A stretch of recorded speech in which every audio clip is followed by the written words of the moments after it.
Bonsoir messieurs, dames et bienvenue pour une nouvelle aventure de Hightech 221. On est dans une période où les enfants disparaissent. Ils sont portés disparus ou encore kidnappés. Alors, le but de la plateforme qu'on va vous présenter aujourd'hui, c'est d'informer, d'alerter, mais surtout de prévenir. Découverte.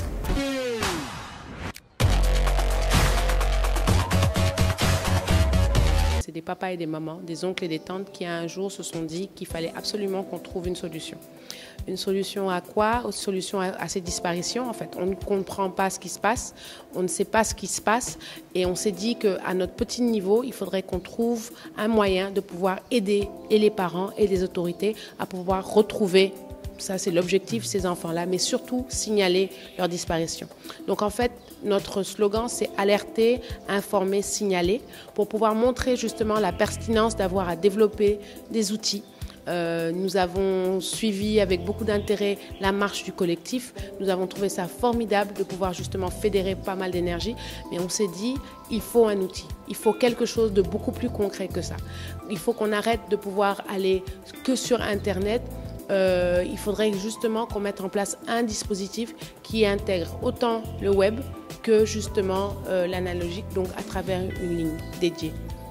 Donc c'est pour ça que l'intervention de nos partenaires tels que Job Calante, Social App Factory et Binde était déterminante parce que nous avions la volonté, mais il nous fallait absolument pouvoir faire le pont avec des développeurs, avec des entreprises sociales qui travaillent dans le domaine des télécommunications et de la communication en général. Et donc du coup, tout ça a permis justement aujourd'hui d'avoir des outils qui sont en train d'être testés. La plateforme à la base ne voulait s'intéresser qu'à un seul outil, c'était une appli. On la voulait mobile. Et puis après, on s'est rendu compte qu'en fait, c'est vrai qu'effectivement, le téléphone, les smartphones sont de plus en plus présents dans la vie de toutes les populations. Mais alors, on s'est dit, comment est-ce que justement, il faudrait qu'on se débrouille pour que les gens, s'ils sont au courant d'une disparition, puissent appuyer sur un bouton, donc télécharger cette appli-là et signaler la disparition d'un enfant. Ou si quelqu'un tombait sur un enfant retrouvé, comment justement il pourrait faire remonter l'information. Puis on s'est dit, oui, mais ça c'est un peu limité. Donc la plateforme, son but, c'est vraiment plus le brainstorming.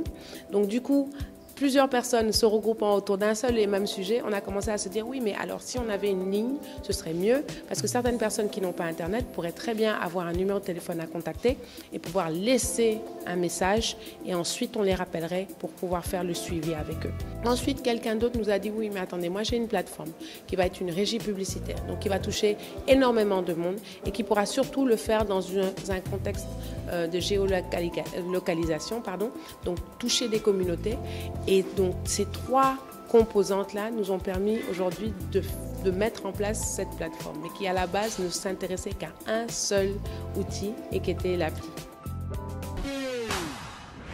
L'utilisation des énergies renouvelables est devenue très tendance. J'en veux pour preuve No-Fly Solaire qu'on va vous présenter, qui est là pour aider les femmes rurales à cuisiner.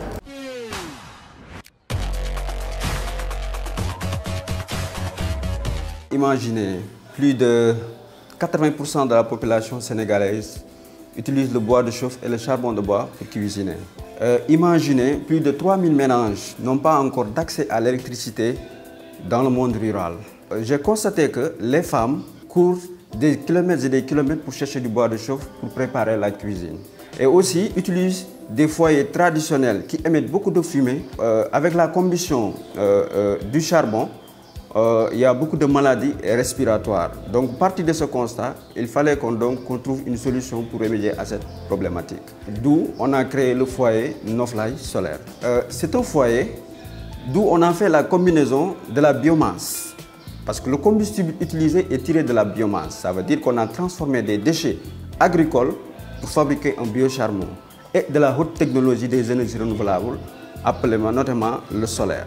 C'est un foyer, si vous l'utilisez, vous ne sentez pas la chaleur autour. L'insert céramique qu'on a mis à l'intérieur permet de capter et diviser la chaleur sous la marmite.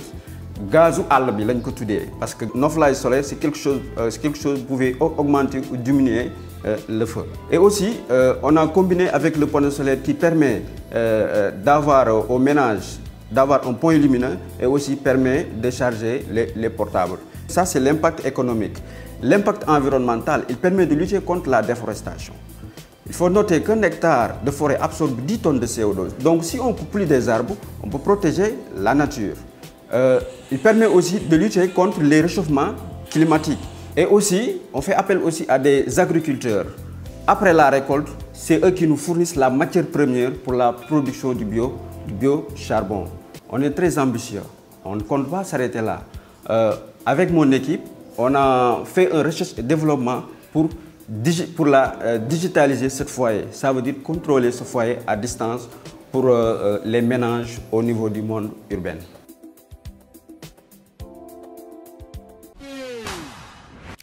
Je vous apporte un thème tout à fait nouveau. Aujourd'hui, nous allons parler de la différence entre Microsoft Office et OpenOffice. Je suis sûre que beaucoup d'entre vous pensent que c'est pareil. Eh bien non, détrompez-vous.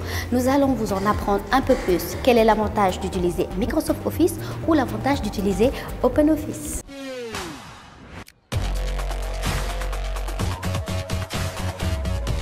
Dans le monde économique, la référence du marché est Microsoft Office, logiciel dont l'utilisation est réglementée par Microsoft.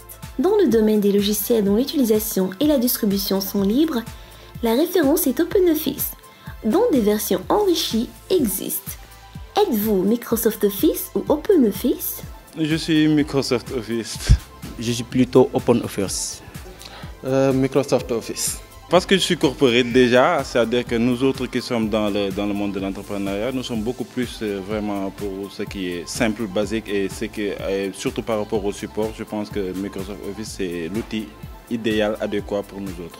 Parce que c'est une version libre, on peut modifier le code source, donc on a une grande communauté qui est derrière, donc qui peut apporter des solutions nouvelles et apporter des modifications également. J'ai eu à utiliser OpenOffice de par le passé. Mais quand même, côté ergonomie et tout ça, je trouve Microsoft un peu mieux quand même. Microsoft Office et OpenOffice sont deux suites de logiciels de bureau qui comprennent des programmes pour l'écriture et l'édition de textes, tableurs, bases de données, présentations, etc. Quel est l'avantage d'utiliser Microsoft Office? L'avantage, par exemple, nous, dans notre cas, on a un support. Quand on a des soucis, on peut appeler. En fait, pour ma part, par rapport à la simplicité de celui-ci, contrairement au LibreOffice. L'autre avantage est que dans la plupart des entreprises, ou en tout cas des formations qui sont faites, la suite qui est utilisée, c'est Microsoft. Quel est l'avantage d'utiliser OpenOffice? OpenOffice, son avantage, c'est la gratuité. Toute personne qui le souhaite aussi, côté sécurité, peut aller voir ce qui se fait, le code. Open, c'est ça de libre. Donc, comme j'ai accès à la code source, je peux apporter de nouvelles solutions. Microsoft Office offre plus de programmes que OpenOffice, avec des versions plus orientées vers les entreprises et ses formats de fichiers sont plus communément reconnus. Le plus grand avantage d'OpenOffice, c'est que c'est gratuit. En outre, parce qu'il est open source, son code est disponible gratuitement à quiconque qui souhaite visualiser ou modifier. Quelle est la différence entre Microsoft Office et OpenOffice? Là-bas, on a le code qui est maintenu par une entreprise, en l'occurrence Microsoft, pour le cas de Office. Et de l'autre côté, c'est maintenu par une communauté. Il y a l'accès libre des interfaces de développement, c'est-à-dire le code source, on peut récupérer le code source et faire d'autres implémentations. La différence est que côté Microsoft, il faut acheter des licences qui sont souvent assez chères quand même pour de petites bourses. Sur OpenOffice, c'est gratuit. OpenOffice est gratuit et l'autre ne l'est pas certainement, mais Microsoft Office est beaucoup plus simple à utiliser. Voilà. Microsoft Office et OpenOffice ont des différences au-delà des programmes offerts. La première est l'interface. Une autre différence est que Microsoft Office est disponible uniquement pour les systèmes d'exploitation Windows et Mac, tandis qu'OpenOffice a des versions pour Windows, Mac, Linux et Solaris. Microsoft Office a commencé en 1983 lorsque Microsoft Word a été libéré pour le système d'exploitation MS-DOS. Ce n'était pas le premier programme de traitement de texte, mais il fut le premier à utiliser la souris largement. La première version de Microsoft Office a été libérée en 1990 et comprenant Microsoft Word, Excel, PowerPoint. OpenOffice est venu beaucoup plus tard avec la première version publiée en 2000. je vais vous laisser avec l'invité de Basile qui va nous entretenir du sujet du jour.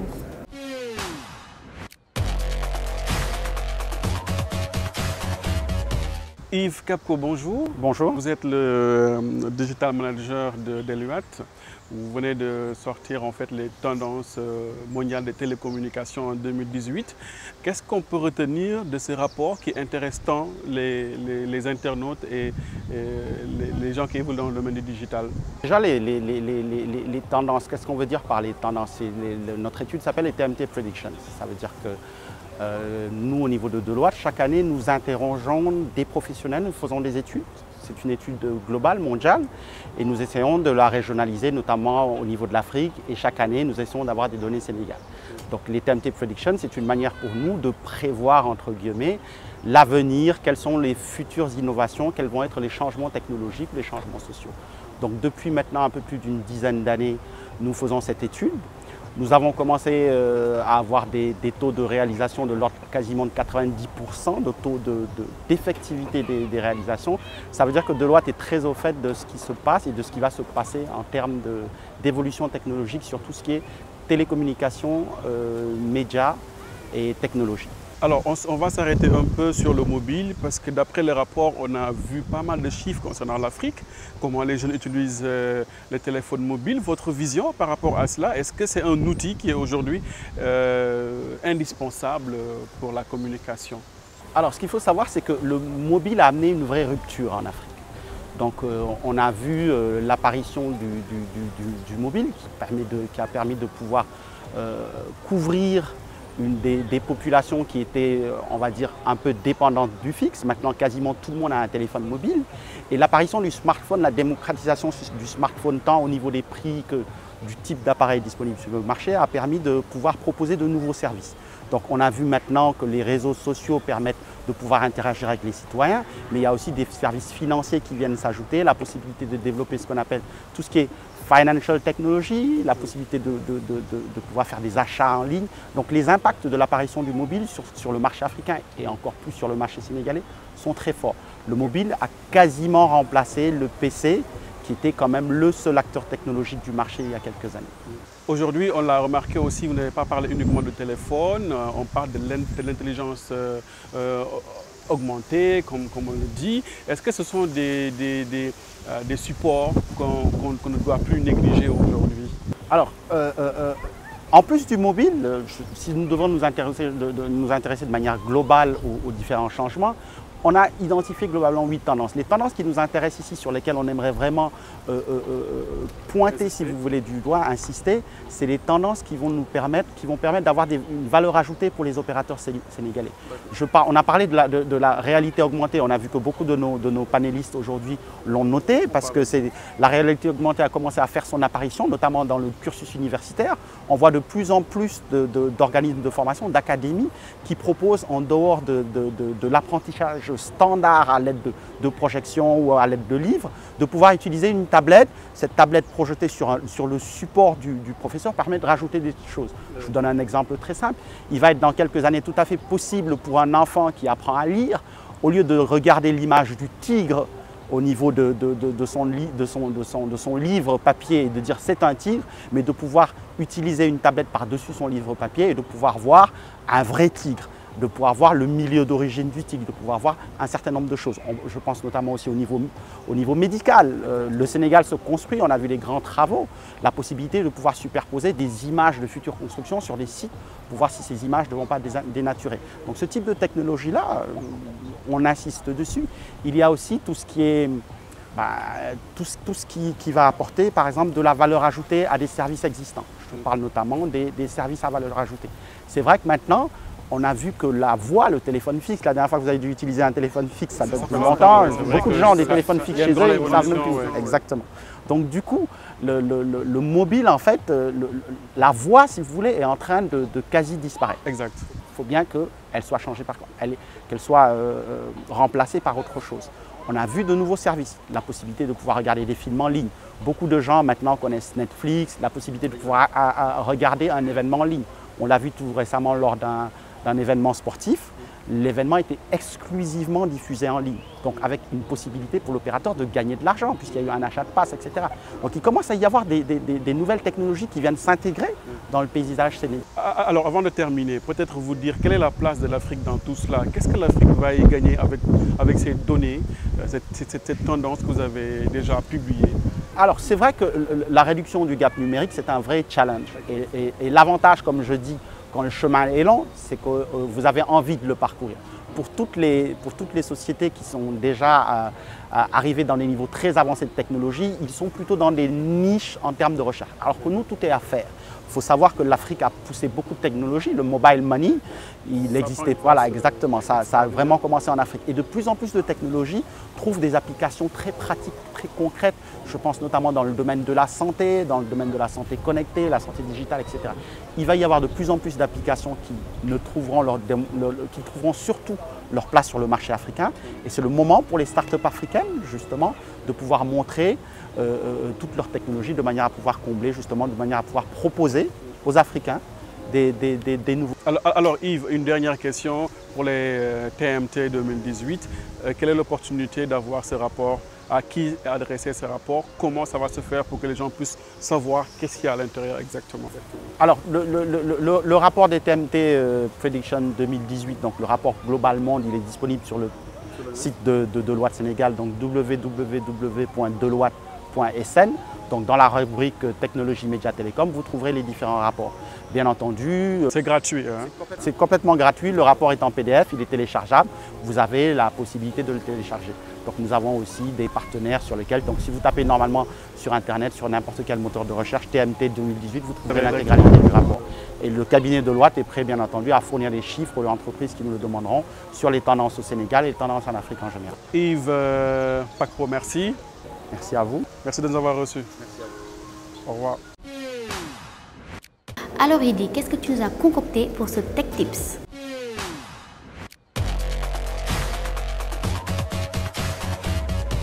Merci Mary.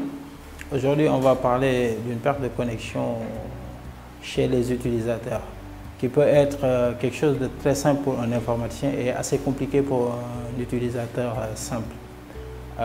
Une perte de connexion, déjà si ça vous arrive, vous pouvez déjà vérifier dans votre entourage. Parce que souvent, soit on est au bureau ou bien à la maison, on n'est pas souvent le seul à être connecté. La première des choses à faire, c'est de vérifier est-ce que l'autre il a déjà la connexion Internet.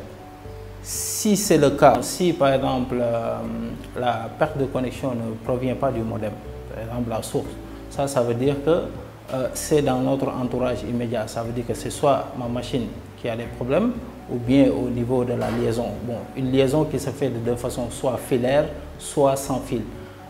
À ce niveau, la première des choses à vérifier, c'est de regarder au niveau de, si c'est le Wi-Fi, vérifier si, par exemple, le Wi-Fi est activé sur votre ordinateur. Si c'est la carte réseau, vérifier si, par exemple, la carte réseau n'est pas désactivée. Donc, si vous avez des problèmes de connexion, ne vous affolez pas. Parce que quand on s'affole, on arrive difficilement à résoudre son problème. Essayez juste de faire des petites vérifications comme ça avant d'appeler quelqu'un pour vous aider à régler votre problème de connexion Internet. Merci, on se retrouve la prochaine fois pour de nouveaux tips. Mais qui donc arrêtera l'avancée de la technologie? En tout cas, jamais je n'aurais cru que je vivrais assez longtemps pour voir cette avancée-là, surtout sur le plan de la santé. Je vais vous présenter Cardiac Scan. Que fait Cardiac Scan? Très simple. Ce sont les battements de votre cœur qui vont remplacer vos mots de passe.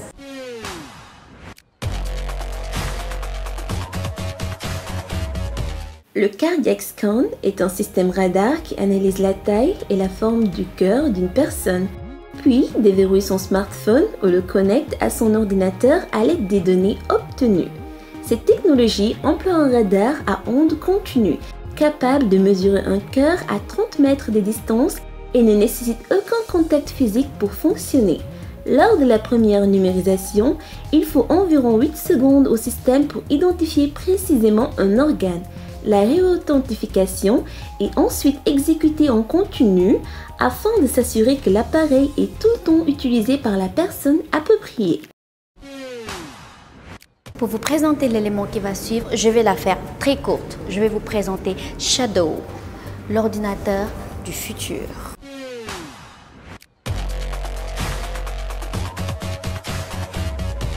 Présenté comme le PC du futur, Shadow est un ordinateur toujours à jour et accessible via une connexion Internet sur n'importe quel appareil, smartphone, tablette, télé, Mac ou le boîtier Shadow spécialement conçu. Il se comporte comme votre ordinateur local surpuissant, avec un processeur de 8,2 teraflops, une carte graphique Nvidia, 12 Go de mémoire, 256 Go de stockage, mais avec des composants situés non pas chez vous, mais dans de gigantesques centres sécurisés. Hightech 221 pour cette semaine, c'est fini. J'espère que vous avez apprécié la présentation ainsi que les éléments.